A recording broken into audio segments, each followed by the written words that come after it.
que vamos a platicar sobre su nuevo documental.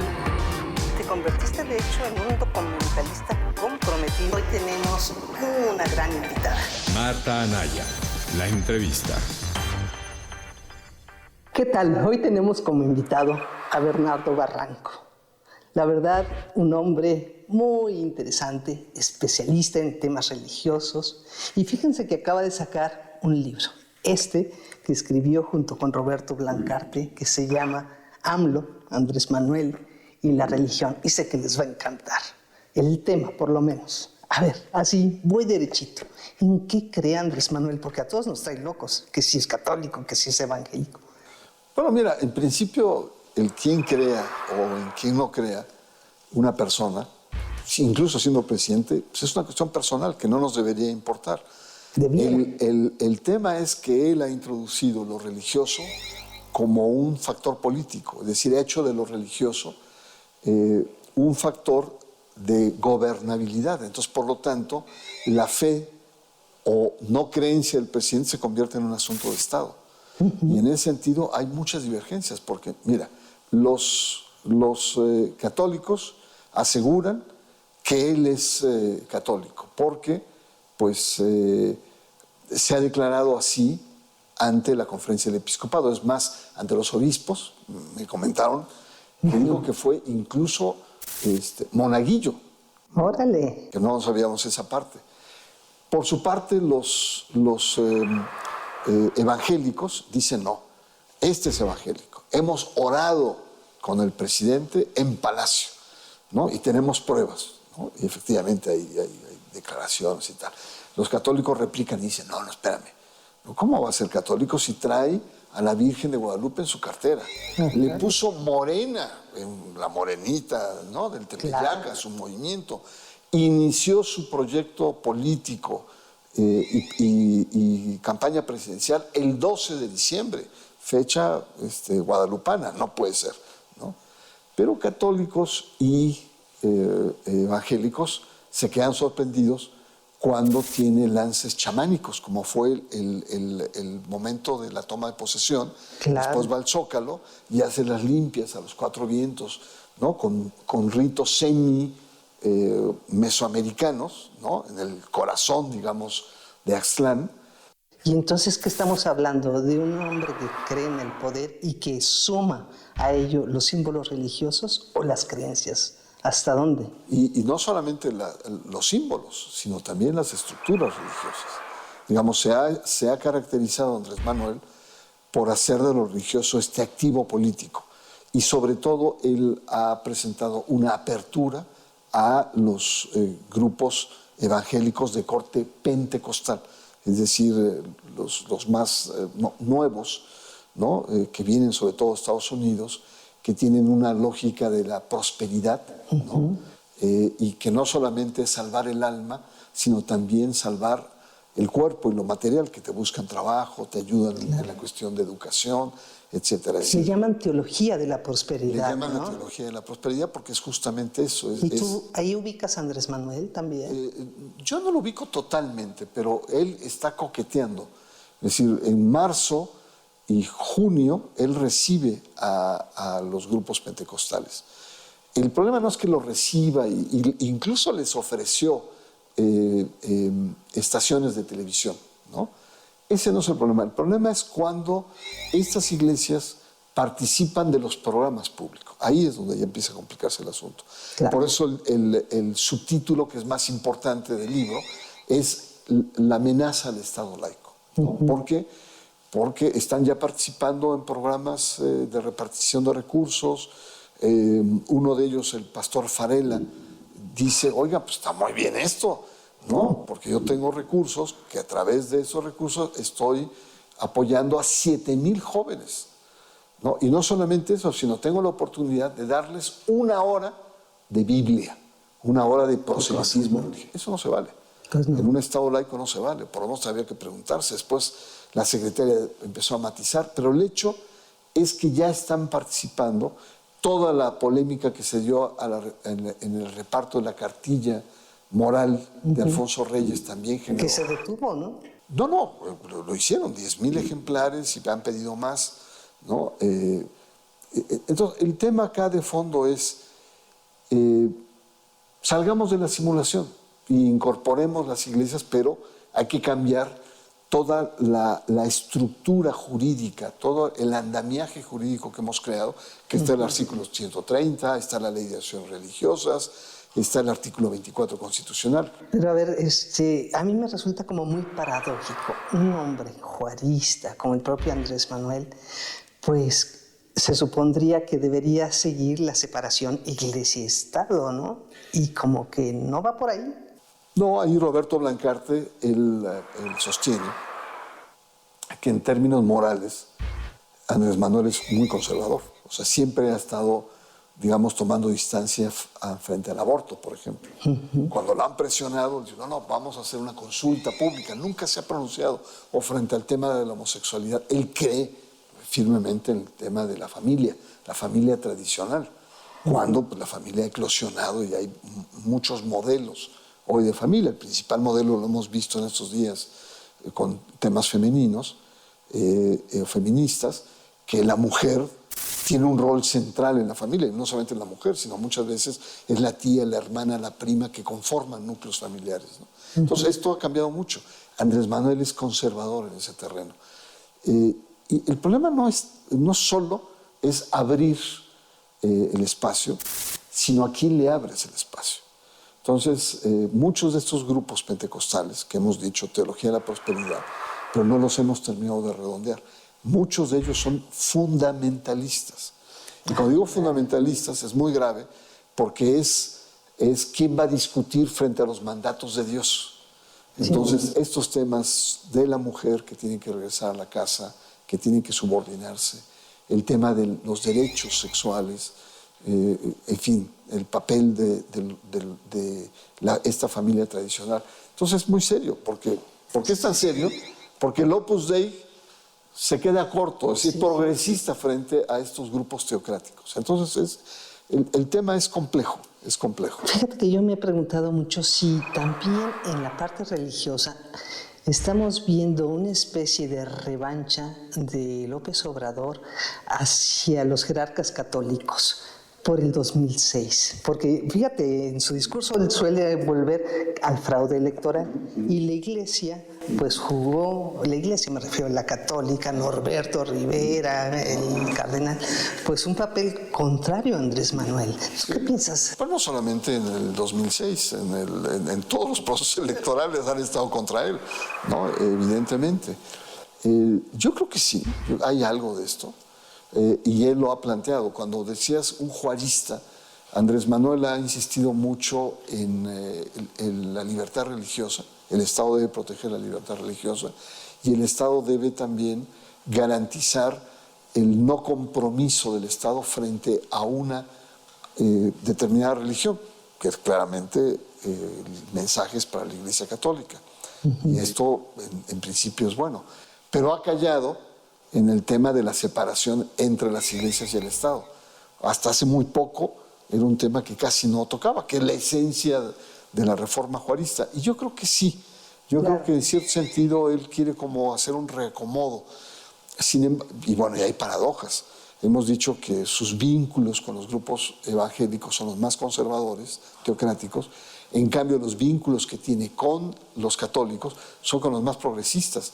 Alejandro Solalinde, Raúl Vera, Lona, Miguel Concha, es decir, los de la teología de la liberación son muy sus allegados, pero es muy contrastante porque los evangélicos, pues es Arturo Farela Confraternice y Hugo Eric Flores, terrible que tiene el Partido Encuentro Social. Claro, pero ¿a qué lo atribuyes? Ese acercamiento con los revolucionarios de la Iglesia Católica y con los ultraderechosos del otro lado. Yo creo que él está como, efectivamente, como, digamos, provocando nuevos equilibrios en la conformación del poder y las iglesias.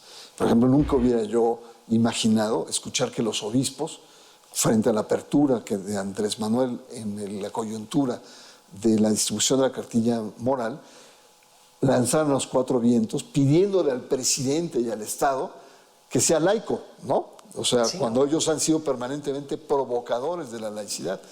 Entonces, creo que sí hay un reacomodo importante en la relación entre poder e iglesias. Y Andrés Manuel, que es pues digamos, tiene mucha sensibilidad, es muy hábil políticamente, él está siendo un factor importante en mantener ciertas distancias con algunos, pero apertura, porque no ha roto con la jerarquía, al contrario, ¿no? Y abriendo el campo a otros sectores. Pero es un juego peligroso. Sí, ¿a dónde nos puede llevar esto? Porque ha metido desorden también, ¿no? O sea, desorden en el sentido de que tanto las iglesias, algunas iglesias se quieren tomar muy a pecho esta apertura, y como los grupos de Confraternice y Farela, Arturo Farela, que se quieren convertir como en iglesias de Estado. Él quiere convertirse en el teólogo de la Cuarta Transformación e iglesias de Estado, lo cual es muy peligroso. Pero también al interior de Morena hay desorden. En diciembre pasado, Soledad Luébano, muy cercana a Monreal, senadora zacatecana, presentó una modificación a la Ley de Acciones Religiosas y Culto Público, que es la apertura total a las iglesias. Entonces, el desorden que ha provocado el presidente con esta nueva estrategia, pues también es peligroso. ¿Por qué es peligroso? Porque, y ahora que hemos visto estas marchas, esta afirmación de las mujeres, de esta nueva generación, de estos feminismos que conviven, que algunos son abiertos a la cuestión del aborto, el nuevo rol de la mujer, yo me imagino confrontaciones con estos grupos teocráticos o con esta derecha católica yunquista que se puede ir empoderando frente a estas manifestaciones fuertes de la mujer contemporánea, ¿no? Entonces, por resolver algunos problemas o dar un nuevo entramado, puede abrir otros. Claro, de hecho, la violencia comenzó frente a la catedral, ante una manta respecto del aborto, cuando la arrancan, ¿no? O sea, es que es un tema súper sensible, ¿no? Pero bueno, y Andrés Manuel, ¿tú qué crees? Que se da cuenta de lo que está haciendo, está creando su nueva élite religiosa, así como se crea su élite económica. Ajá. ¿Algo hay de eso? Mira, yo creo que Andrés Manuel lo que tiene es un diagnóstico. Y el diagnóstico que tiene es que el tejido social está dañado, está en crisis. Y que por lo tanto los valores son un elemento muy importante para reconstruir ese tejido social dañado. Entonces una labor es la educación, el Estado, liderazgo, combate a la corrupción, para enfrentar todo lo que es impunidad y violencia y crueldad que se está dando en el tejido social, ¿no? Estos asesinatos terroríficos que vemos sobre las mujeres, en fin, ¿no? Y ahí es donde incorpora las iglesias. Él cree que las iglesias pueden ser un factor que coadyuven, son las salvadoras. Exactamente, que coadyuven a esta crisis. Pero el problema es que las iglesias también forman parte de esta crisis cultural. O las crearon en algunos casos. Y las crearon en algunos casos. Yo pienso que la cultura religiosa, la católica esencialmente, bueno, pues dio un papel a la mujer a propósito bastante menor, ¿no? Por decirlo. Hay que ver la derecha católica, el cardenal Sandoval Íñiguez, el cómo concibe, ¿no? Proabortistas le llama, la del trapo verde, ¿no? Sí. Estas mujeres de ideología de género. Pero bueno, estas iglesias también están en crisis, ¿no? Uno abre el periódico y uno ve escándalos en el Vaticano, manejos turbios, vínculos con lavado de dinero, el tema de la pederastia, los abusos, y uno dice, espérame, esta institución va a ser la que va a aportar valores. ¿Es la que nos va a salvar? ¿No? Va a ser coadyuvante cuando está inmersa en una crisis profunda, y no solamente es la católica, hay otras iglesias que también están con problemas. Entonces, el problema es mucho más complejo. ¿Y entonces por qué utilizar? ¿No tiene él ese diagnóstico? Yo creo que es como una respuesta que la pensó, pero de manera un tanto simplista, en incorporar a las iglesias. Nunca imaginó que se iba a complicar, ¿no? Y no es que nos queramos poner laicistas, puristas, ¿no? Decimonónicos, no. El problema es que en la laicidad hemos encontrado, bien que mal, con hipocresías, etcétera, pero una línea de estabilidad social, en donde el Estado es el rector en términos de las creencias, ya sea de los grandes y de los pequeños. Digamos, nos ha funcionado. Rompes este equilibrio y entonces puede tener consecuencias que ya tiene una agenda excesivamente cargada y compleja como para abrir un frente más innecesario, se plantea en el libro. Claro, y en ese punto estamos, ¿no? A punto de un rompimiento. Estamos en un momento en donde, sí, efectivamente, ¿no?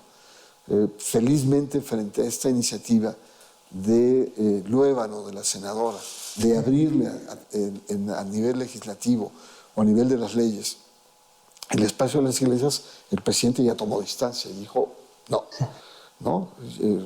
Incluso dijo, nos ha costado mucho la separación de iglesia-estado, incluso hemos tenido hasta invasiones o guerras, lo cual creo que está como entrando en una etapa de sensatez o por lo menos calculando los costos políticos que esta apertura. Para mí es un signo positivo, pero bueno, con el presidente a veces no se sabe.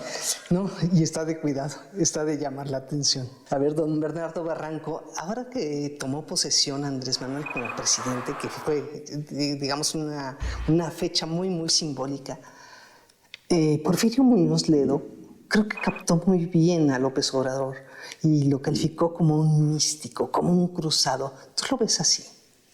Yo creo que la historia de Andrés Manuel está muy marcado por esto, ¿no? Él, Roberto lo describe muy bien, él se siente como con un llamado a salvar, no solamente construir un nuevo régimen, ¿no? Una cuarta transformación, sino también Andrés Manuel está como llamado a la salvación del alma. Él utiliza mucho el término del bienestar del alma. Que no la solamente purificación. y los valores, etcétera, sí. O sea, introduce, creo que esto lo tiene como muy introyectado desde de tiempo atrás. El tema es cómo lo traduces en políticas públicas. Y ahí es un poco el patinaje o el andar en un terreno muy chicloso, si tú quieres, ¿no? Muy complejo. Entonces, pero que ganas tiene, sí, ganas tiene. Y además que tiene un estilo predicador, también lo tiene. Sí, ¿verdad? ¿No? Hay que ver cuando sus mañaneras, sobre todo cuando sale, que está con la gente, utiliza mucho la Biblia. Y además se ve que la maneja bien, ¿no? Cuando se quiere poner severo y tal, utiliza el Antiguo Testamento, donde es un Dios castigador, ¿no? Punitivo, no presente. Cuando se quiere poner muy flexible, incluso muy espiritual, utiliza a los evangelios, utiliza la prédica de Cristo. O sea, se ve que maneja la Biblia, ¿no? No sé si tiene un manejo evangélico o católico, pero se ve que lo maneja. Y se ve que le encanta utilizarlo, ¿no? Sí, como y ejemplo. Habla mucho de pecados y de castigos y de templos y de no se vale ir al templo y luego salir a pecar. ¿Por qué crees que utiliza ese lenguaje? ¿Es una estrategia propagandística? Muchos creen que es muy religioso. Yo lo que te decía al principio, yo creo que es más un animal político, es más una manera de cómo identificarse con el pueblo, ¿no? Es un recurso que ningún presidente ha utilizado hasta el momento. En la era moderna del país, ningún presidente ha tenido la osadía de usar lo religioso como un activo de empoderamiento, de penetración y de legitimidad.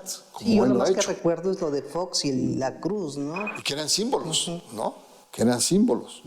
Incluso tuvimos el secretario de Gobernación, Carlos Abascal, que era muy religioso. No se atrevió tampoco, ¿no? No se atrevía. Incluso la gran polémica que causó cuando cuestionó el libro de Aura de Carlos Fuentes, ¿no? Por esta imagen de una pareja haciendo el amor con el Cristo en la cabecera, aunque fue para él era una especie como de... No, ninguno se atrevió, incluso los panistas tan católicos, ¿no? Pero Andrés Manuel sí.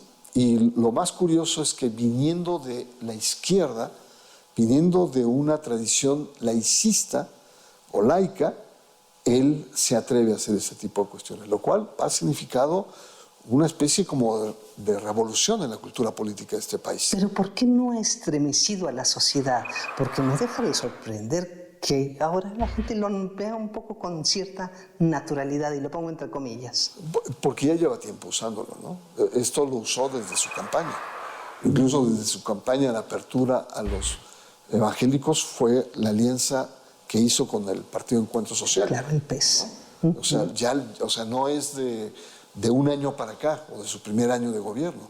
Lo viene utilizando desde la campaña. Es decir, estamos hablando fines de 2017, 18 y todo el 19. O sea, estamos hablando ya casi de 2 años y medio que él está utilizando de manera sistemática lo religioso como un elemento incorporado a su discurso político. Entonces hay una cierta normalización. O sea, tú dices nos acostumbró. Nos está acostumbrando él a utilizar esto, ¿no? Lo cual es preocupante, sobre todo porque el efecto dominó que pueda tener en una clase política que está muy distanciada de la sociedad, que está siendo castigada electoralmente y que están encontrando en esto un objeto de inspiración, ¿no? Entonces, esto puede desatar a los panistas. Si los panistas habían sido católicos de closet o más bien contenidos, pues después del ejemplo López Obrador se van a abrir de capa y espada, lo cual también pues tiene ciertas implicaciones de carácter político, ¿no? Entonces, más bien ahora para entrar al Senado uno tendría que persignarse, ¿no? O tomar agua bendita cuando va uno a la Cámara de Diputados. Es decir, sí tiene consecuencias políticas, ¿no? O sea, sí puede tener consecuencias políticas, sobre todo en la élite del poder, que había guardado las formas republicanas y laicas, y Andrés Manuel las ha quebrado. Totalmente. Yo me acuerdo cuando López Portillo invita al Papa, ¿no? Y tiene que hacerlo un poco a escondidas, la visita con la mamá, y ahorita nada de eso. Y cuando le preguntaban, señor presidente, ¿usted cree en Dios? No, no creo en Dios. Yo creo en Hegel. En Hegel. De los periodistas me acuerdo los de La Fuente diciendo, ¿y ese güey quién es? ¿Qué? ¿Y cómo ves la relación entre el Papa Francisco y Andrés Manuel? Yo creo que hay una gran similitud entre ellos, ¿no? De estilo, de forma, ¿no? ¿A qué te refieres? ¿A lo humilde, los franciscanos de el Papa rompe y no anda en autos blindados, anda en un pequeño sedán. Andrés Manuel andaba en el sur y después en coches muy sencillos. No pide lujos en los aviones. El Papa es muy sencillo para esos temas. No pide una guardia personal, ¿no? Seguridad excesiva. Andrés Manuel tampoco. Es decir, hay un sentido de austeridad en uno franciscano y en el caso de Andrés Manuel republicano, pero los dos rompen con esos protocolos del gran jefe de Estado, ¿no? Y ahí hay cercanías, similitudes. Y hay un discurso también populista que hay que reconocer en ambos, ¿no? La apelación al pueblo bueno, ¿no? Con matices y diferencias de lenguaje, pero los dos, digamos, se dirigen a ese pueblo bueno, ¿no? Y también, bueno, hay un estilo teatral también en esto, ¿no? En esta austeridad, ¿no? Que también tiene mucho pegue, tiene mucho impacto, ¿no? Claro. Y ha hecho de Francisco pues un papa muy famoso por estos desplantes que tiene más populares, ¿no? Y Andrés Manuel también. Otro animal político. Estábamos hablando de dos grandes animales políticos, ¿no? Y para cerrar aquí, ¿dirías tú que López Obrador es mesiánico? Yo creo que es una palabra fuerte el mesianismo, ¿no? El Mesías, en el sentido bíblico, es aquel que es el mediador entre Dios y su pueblo, ¿no? Como lo pudo haber sido, por ejemplo, en el Éxodo, el gran Mesías fue el que conduce al pueblo, ¿no? Yo creo que sí, podríamos tener ciertos rasgos mesiánicos, ¿no? Pero difícilmente en el sentido más técnico podemos decir que Andrés Manuel se siente un Mesías, ¿no? Siente llamados. Y no está respondiendo a un mandato divino como Madero, por ejemplo, a través de los espíritus y eso. ¿O sí? ¿Crees que hay algo de eso? Mira, escribí previo a este libro otro que se llamaba AMLO y la Tierra Prometida, ¿no? En el sentido, me inspiró mucho la reflexión política en torno a Moisés, que es un Mesías, y que Moisés tiene el llamado de Dios para liberar al pueblo judío. Y entonces él sí tiene una línea directa. Moisés es portador de un mensaje directo, ¿no? Y la ciencia política, la filosofía política, hizo un análisis pues, muy interesante de cómo el Éxodo ha marcado mucho la vida política, desde la teología de la liberación o muchos movimientos, digamos, de carácter revolucionario o mesiánicos, etc. Hay algo de esto en la Cuarta Transformación, ¿no? Es decir, de llevar al pueblo con un proceso, primero de desierto y después a una tierra prometida. Sin embargo, pues la misma anécdota pues es muy compleja, porque son 40 años. Los que salen de Egipto ya no son los mismos que llegan a la tierra prometida. Hay un proceso muy complejo que en términos políticos, en términos de la filosofía política, es el tránsito de un pueblo nómada de recolectores, por eso tarda tantos años en dar vueltas, ¿no?, hacia la tierra prometida, a un nuevo estadio que es un pueblo de agrícolas, ¿no?, agricultores. Entonces no solamente es un cambio de llegar y pum, posicionarse en una tierra que ha sido ofrecido por Dios, es un cambio de civilización. Y en ese sentido creo que la Cuarta Transformación aparentemente es muy sencilla y muy fácil, pero es un proceso complejísimo. Es decir, una vocación más democrática, una cultura de legalidad, una nueva comprensión ética de lo social, nuevas élites. Entonces, no es simplemente llega la Cuarta Transformación y llega Andrés Manuel y ya estamos. No, es un proceso en donde es un proceso complejo y es un proceso, yo diría, civilizatorio en el caso mexicano. No es tan sencillo. Seré. Muchísimas gracias. No, hombre, con esto cerramos. Al contrario, parte, un placer. Por lo menos. Gracias por tu invitación. Vamos a platicar sobre su nuevo documental. Te convertiste, de hecho, en un documentalista comprometido. Hoy tenemos una gran invitada. Marta Anaya, la entrevista.